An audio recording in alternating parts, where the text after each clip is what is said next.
So we talk a lot, of variety of things here on the Greg McAfee Show. And as always, it's the clean version. That means there's no F-bombs or GD bombs or anything else bombs. I've just taken the professional, better vocabulary mode because I think I told you at one time I dropped a lot of F-bombs and somebody challenged me on that. They said, your vocabulary sucks.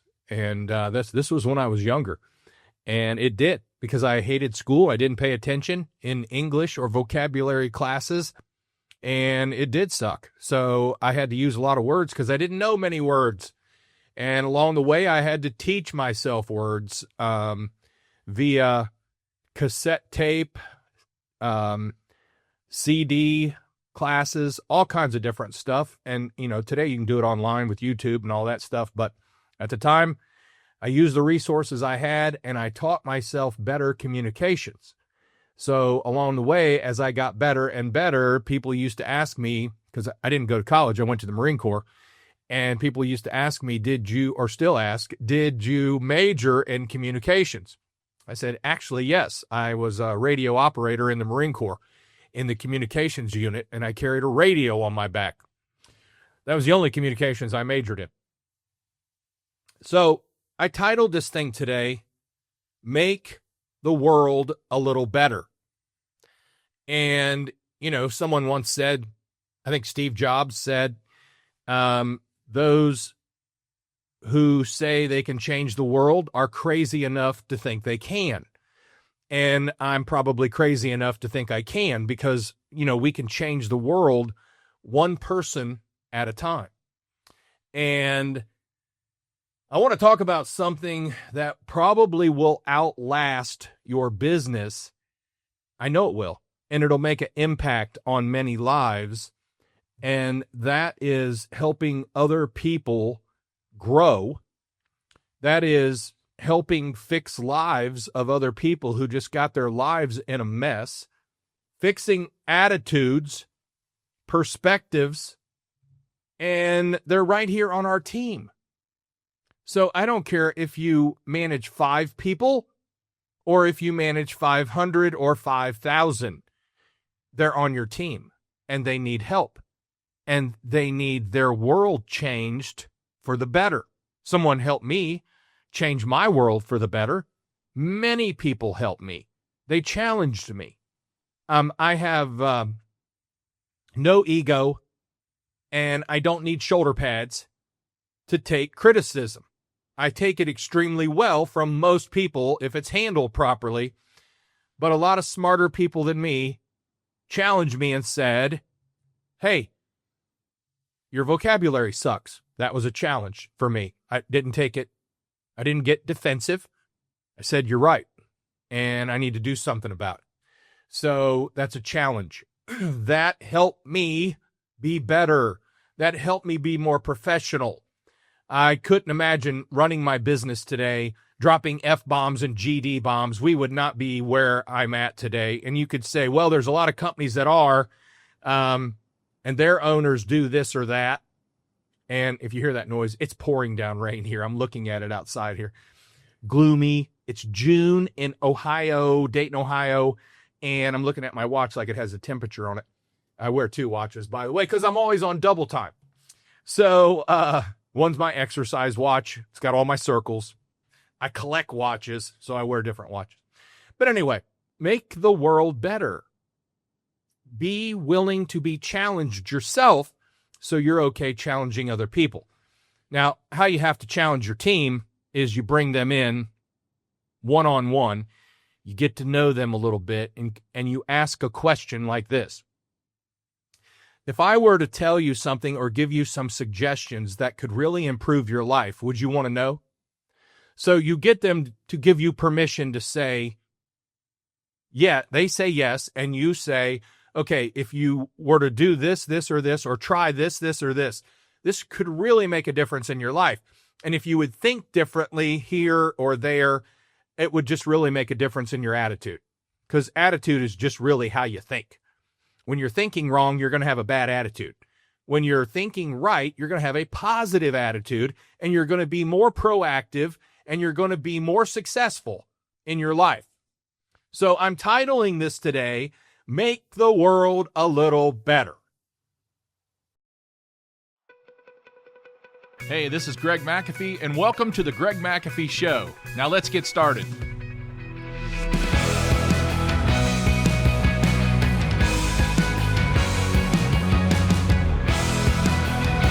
Hey, welcome back to the Greg McAfee Show, where we discuss steps to successful entrepreneurship, how to take your business to new heights, and ultimately follow your dreams. And I hope you have big dreams.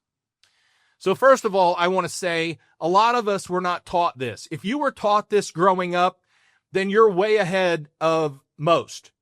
I was not taught this growing up. And how to make the world a little better is the title of this. I was not taught how to improve other people's lives. I was not taught how to encourage other people. I was not taught that it would make a difference in my own life, which it hugely has.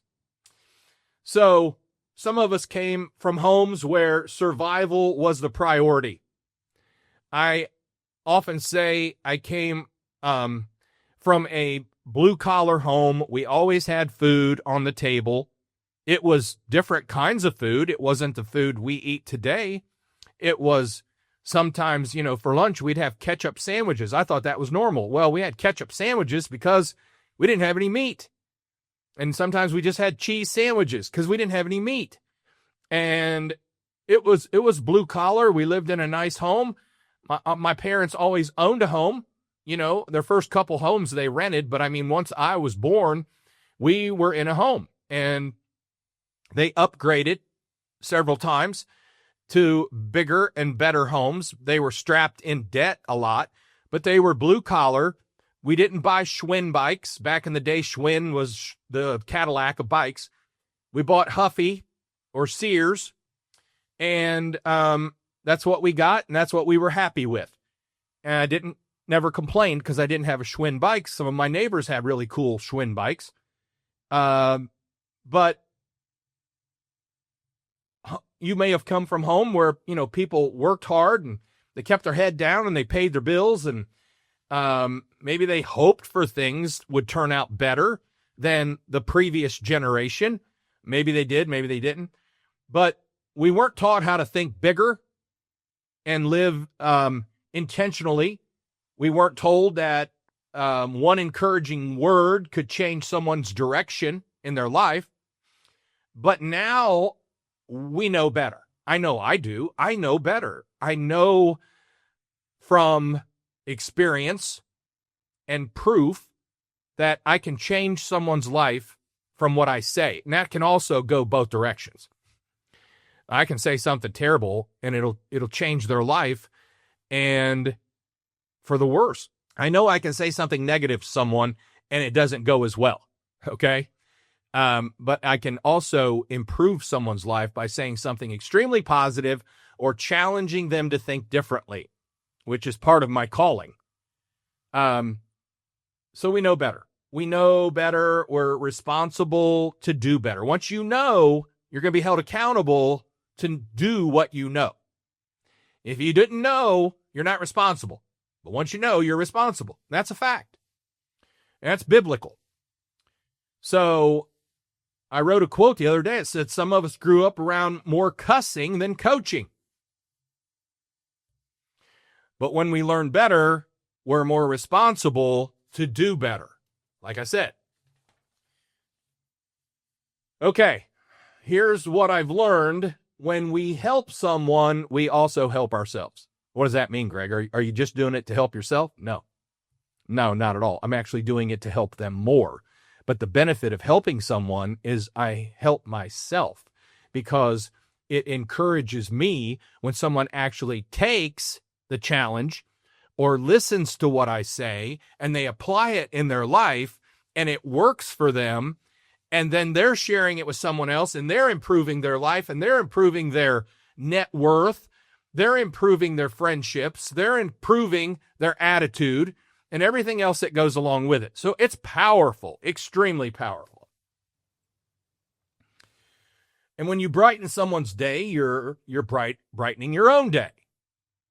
And that's how it works. When you coach up a struggling employee who struggles, maybe raised differently than you, worse than you, who knows, maybe grew up with an abusive life, an abusive home from a mother or a father. I was emotionally abused growing up. My mother told me several times, I wish you were never born. I wish I never had kids. And I just she's still alive. I have no relationship with her. She got what she wished for. She has 3 kids. She has 0 relationships with all 3 kids. She has no relationship with her grandkids. So she got exactly what she wished for. And it's sad, but after a while you get over it. I'm going to be 62 in July. I think I'm over it. But it is, a lot of people have been raised differently than you. If you came from a great home, you are blessed. You didn't have to go through all that crap. You didn't have head games. You didn't have physical abuse, sexual abuse, all the stuff that goes on today. It's terrible. So, it can change you, and it's our job. I'm sorry. Some people will say, I just don't get involved in other people's lives. Then you're a terrible entrepreneur.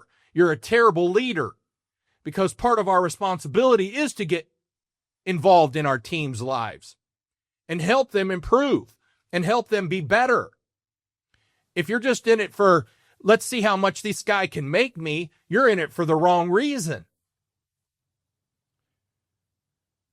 So a tech who took a few extra minutes to help an elderly customer, which we do this often, just understand their thermostat better. And by the way, if you're selling smart thermostats to an 85 or 95-year-old, why? That's my question. Why? That's going to cause you more callbacks than any possible thing you can imagine. Just put in a simple digital thermostat. They'll be happy. You'll be happy. So let your salespeople know that if you haven't done so already. Okay? And she cried. She called in and she cried and said no one has ever taken the time to explain that to her. It was a new customer. Some other company installed the thermostat, probably to make more money on the call. Or the employee who was always late until you sat them down to find out why they were late, and they were caring for a sick parent who had cancer. And they never shared that with anyone. And then you have a different perspective of why they're late all the time, and you can actually adjust their time so they can start an hour later, if that helps. You can't fix the world, but you can change someone's world, and that's enough. Because if I change enough people's world for the better, I'm changing the world. And I said I'm crazy enough to think I can. Because if I change enough people, and then they change enough people, and that next generation has a different perspective, and that generation's raised differently, and then the next generation's raised differently, we've changed the world, folks. We've changed the world. I don't want my kids growing up in a relationship that they have emotional abuse or emotional damage. By the way, I spoke to a group of men the other day, and like I said, I don't talk about this often, but I should, because I talked about my mom saying, I wish you were never born. I wish I never had kids. And that got in my psyche. At first, you think it's normal, till I started staying all night with friends and noticed, man, their parents didn't talk like that, and their parents didn't rip off GDs and all kinds of other words. And I noticed something different about their parents. But later on in life, it kind of got in my psyche And I went to a Christian counselor and worked through it. I think it's just a wise thing to do. I'm not the kind of guy that says, I'm not going to go to counseling.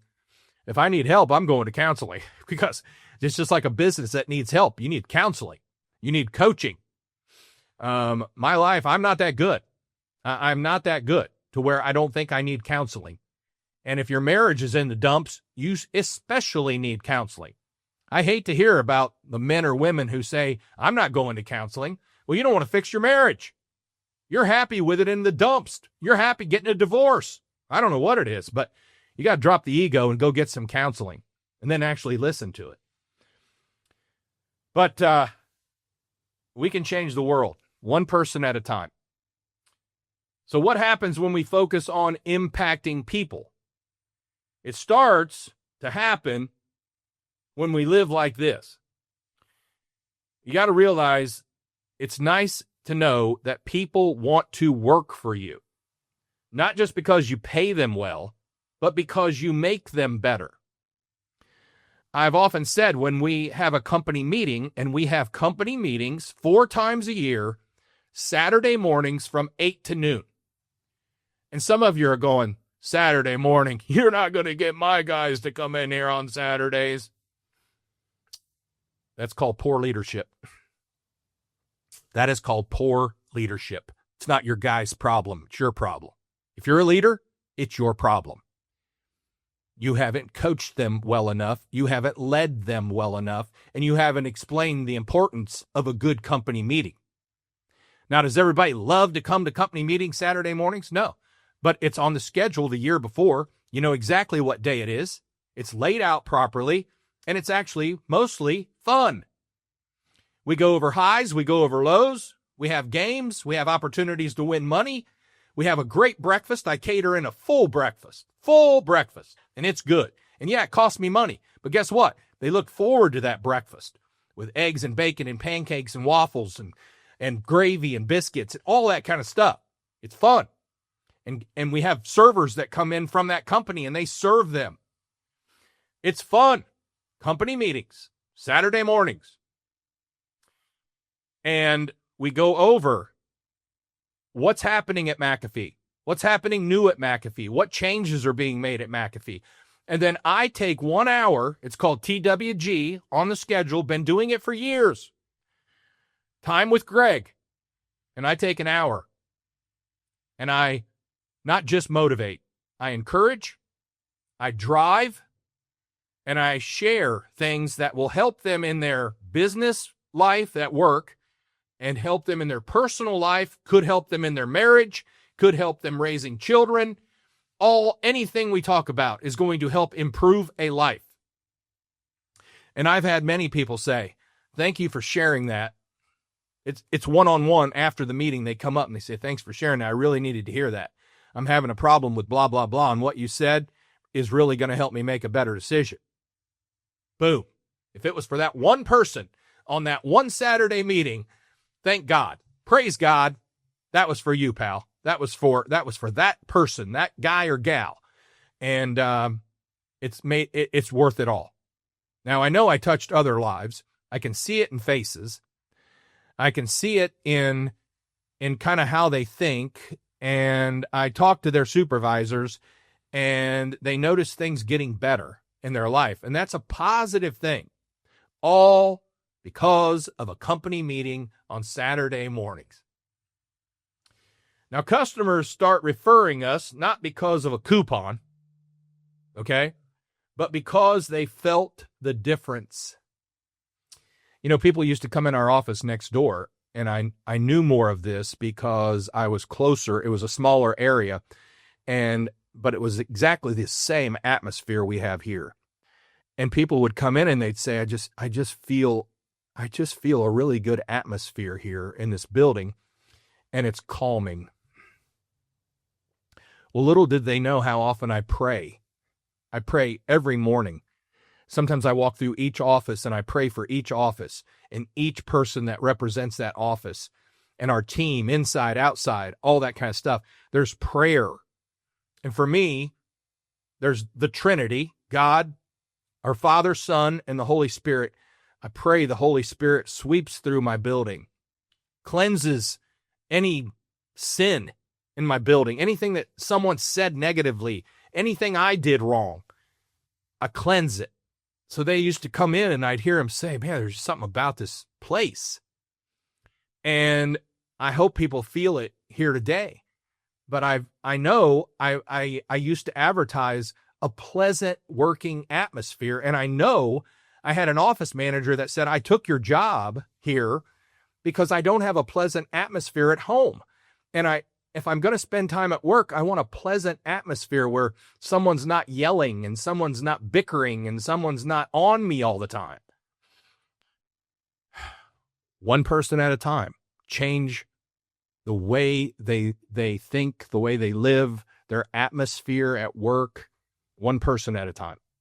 When you stop chasing money and you start attracting success, people also see that. It makes a huge difference in a life.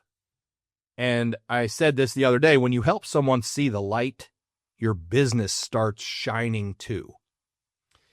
There's been multiple customers over the years that we've been able to change a life and help them maybe even get a system for free. They didn't have the money. They proved they didn't have the money. They needed to have heat. And it was really no questions asked. Just put the furnace in. We'll make it up somewhere else. Just put the furnace in. Get them heat, and let's move on. And it changed lives. I've actually had a few people, I've been doing this 35 years, folks. I've had a few people actually come back years later and pay me, or try to pay me, because they got back on their feet again. And if you ever watch the movie Cinderella, he went through hard times. He was a boxer, and he went through hard times, and he had to get on welfare for a while. But when he got back into boxing and made some more money, he came back to the welfare office and dropped cash on the table to pay back what he took from welfare. Man, if everybody would do that, it'd be a different world. Talk about changing world. But or making your world better. What a witness. And so I don't chase money. I'm all about success. I'm all about good profits. I've talked about it on this show many times. Heavy, I don't want to say heavy, high net profits. If we don't have net profits, we can't buy new trucks. And I don't get loans. If we don't have new profits, we don't have this nice building. And I don't do loans. And if we don't have high profits, we don't have nice equipment. And again, I don't do loans. We don't have much of all. If we don't have good, solid, bottom line net profits, we're successful in many different ways.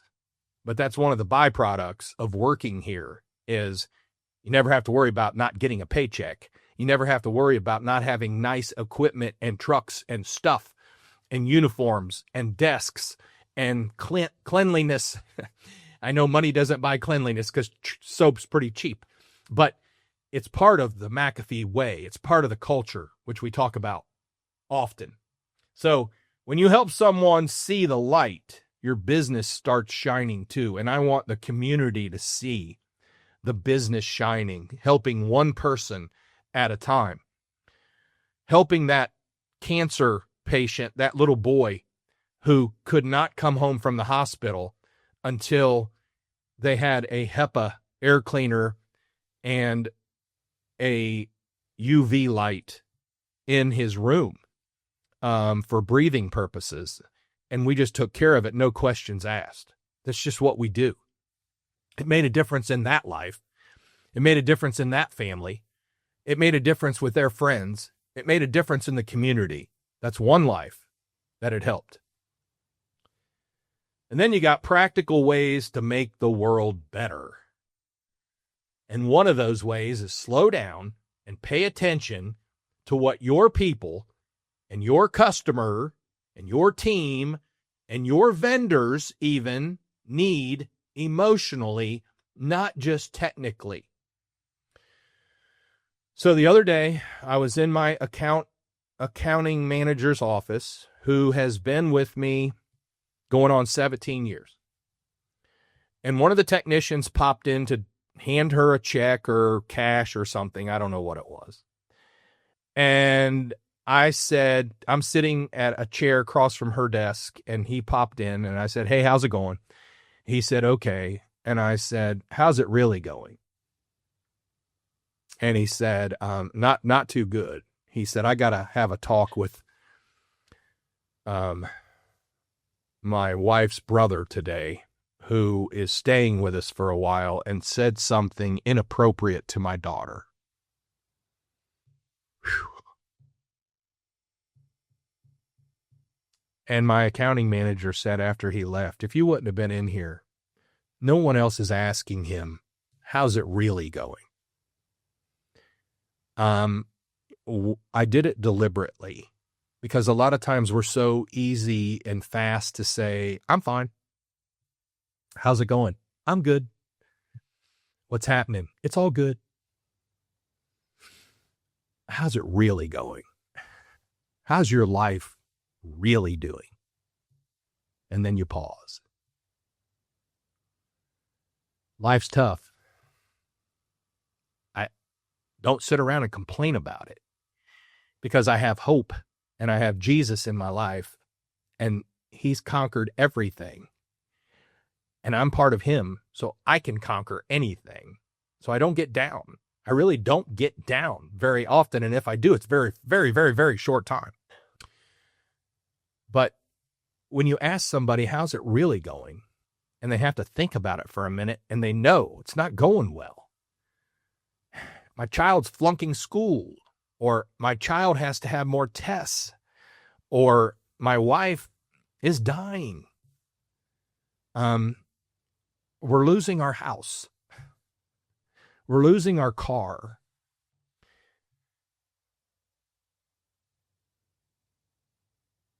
My children, I have no relationship with them. I mean, life can be extremely tough. Do you know anything about your team? And not just the ones you work with day in and day out in your office. Do you know anything about your team? Have you attempted to find out anything about your team? It's so important. It doesn't make it a perfect place to work, but it makes it a different kind of place to work. That's for sure. So also speak life into your team. Be positive. Don't be negative. Praise effort, not just results. The other day, a technician that's been with us probably 10 years, they made a mistake on a call. They troubleshooted something wrong. We sold a new system. When we got out there, the system, we couldn't prove it was actually bad, but we had already tore it out. So I got the call. I was told this needs to be run up all the way to the top. Not that we're huge, but I am the top. They explained what happened. My first instinct was, put the unit back together. Let's fix it and move on, and we won't even charge them anything. And then I was given a little bit more information, and I had to make a decision. And I thought, there's two things that could happen here. We could put this thing back together and it actually be bad, and now we've wasted 2 more hours, and the customer's going to think we're nuts, and then we're going to have to replace it. And we got their hopes up that it was okay. Or we put it back together and it fires up fine, but 2 weeks later, the compressor goes out. The compressor was, by the way, condemned. And I won't go into all the details, but we're 60% sure it was bad. And we're not 100% sure. I wish we were. It'd be easy. Everything else, it's 100%. When, you replace it or you don't. I mean, or you find someone else to do it, but it's bad and we'll stand behind it. We were 60%. But I had to make a decision. I always say, make a decision, right or wrong. Continue on with the installation. That was my decision.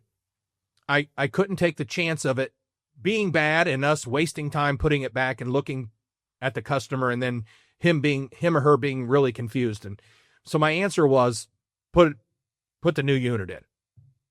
They've already agreed to the price. They're happy to replace it. Just do it. So right or wrong, I made the decision. But I'm glad my team decided they needed to run it up the ladder, because it's an ethical issue. It is. It's an ethical issue. And I had to make the decision. But based on experience and knowing what I know, I made the decision just to go ahead and replace it. Because I've been there and done the other side of it. I put it all back together, and the compressor was actually bad. That makes us look worse than anything. So anyway, and another thing to make the world better is to be generous. Be generous with your words, with your time, with your knowledge, and with your money. Everybody wants, how about time? Can I be generous with time? Well, yeah, I mean, time's very important, especially with your children, but you got to dig into your pocket a little bit, maybe help the community, help a child, or sponsor a baseball team or a basketball team or a football team or a cheerleading team or a race car or motocross or whatever it is. Get down in there, dig deep, write a check, whatever it takes. And yeah, be generous with your time. Be generous with your words. Tell people they're doing good. They need to hear it from you. You're the owner. You're the leader, whoever you are. And remember, your influence starts in your business, but it doesn't end there. It doesn't end in business. It ends it doesn't end at all. It goes into their life, their personal life. A husband of an employee was arrested. He ended up proven that he was not guilty. This was 10 years ago. I loaned them $50,000 to pay bail to get him out. And they paid me back later, 3 months later. They paid me back. Why did I do that? Because I knew the husband. You see, we have company picnics and we have company events, and I knew the husband. And I knew he didn't do what they thought he did. So I loaned him $50,000 so he could continue to work and provide as part of the family, and it worked out extremely well. And they were very grateful. But I was generous with my money. I was generous with my time, and I was generous with my knowledge. And I'm far from perfect, folks. I've made a lot of mistakes. I've learned along the way. If you're a young entrepreneur, I'm an old entrepreneur. Learn from me.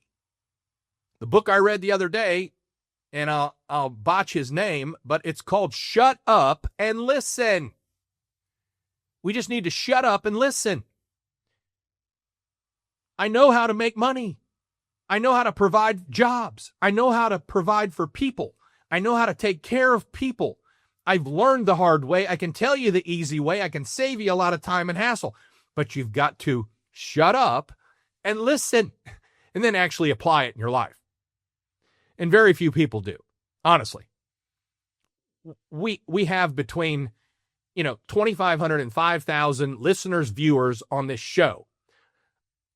The comments I get are so powerful that I think we should have 50 to 100,000. But very few people want to listen or shut up and learn. They know it all. They got this down, man. They've been doing it 3 years and they got this down. 2 more years, they're out of business. They didn't want to take advice. Whew. I know, sometimes I get fired up. We just did a podcast the other day, and I was really, really, really fired up. And I thought, it's going to turn some people off. We'll probably have some people that quit listening to me. And if they quit listening to me because of my passion, then that's fine.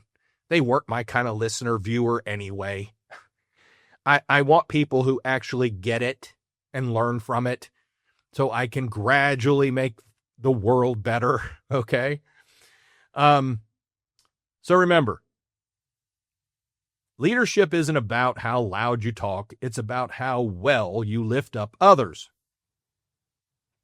And a couple final thoughts here. You don't need a bigger building or another truck to make a difference. It's not a race. It's a journey. And you don't need a perfect past or a fancy degree to do something great to change a life of someone else.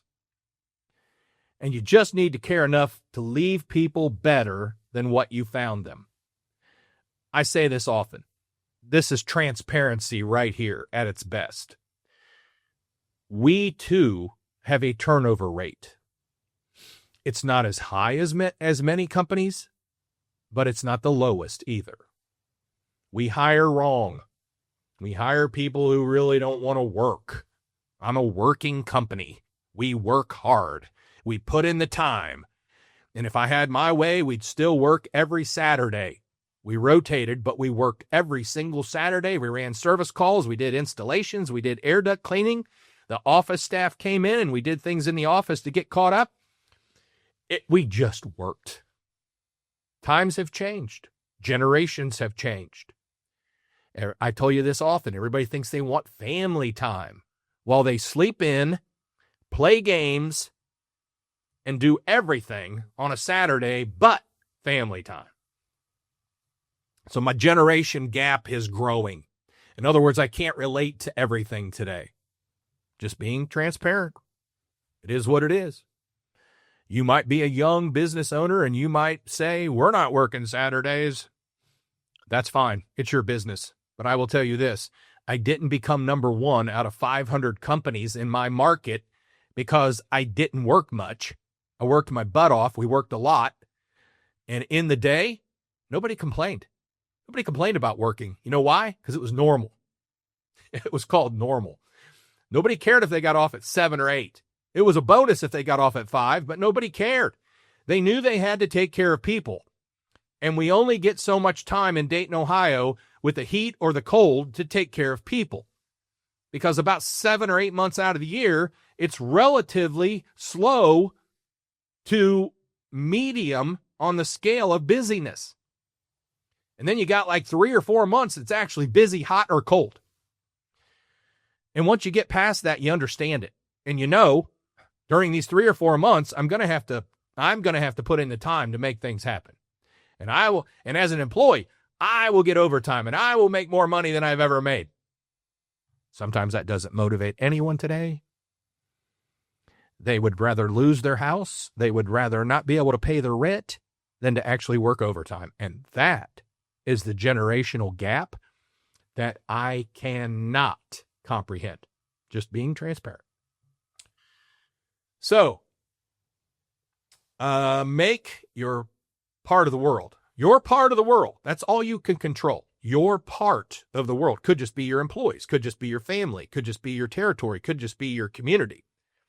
But make it better. One customer, one employee, one citizen, one vendor, one day at a time.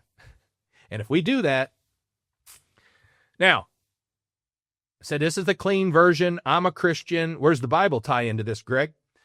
Let us not grow weary in doing good. For the proper time, we will reap a harvest if we do not give up. That is Galatians chapter 6, verse 9. And that is powerful. So, rewatch this, re-listen to it, and please push that like button and leave me a comment. That really helps my algorithms on this thing. You guys are awful quiet sometimes. You don't even like to push the like button. I mean, I don't know how I can have 5,000 viewers and nobody like it. So please push that like button right there. You see where it is? It says like. Just like it. I'm not hard up for likes. I just appreciate them. Okay? So, as we wrap up here, if you're watching on YouTube, don't forget to like and subscribe below. You can also support this podcast by rating or reviewing on iTunes or your preferred listening platform. Keep listening. I'll do my best to keep challenging you. Be sure to tune in next week because I've got some good stuff. And don't forget to follow us on Instagram or Facebook at The Greg McAfee Show. No spaces, no underscores. Thanks for listening. As always, carry on.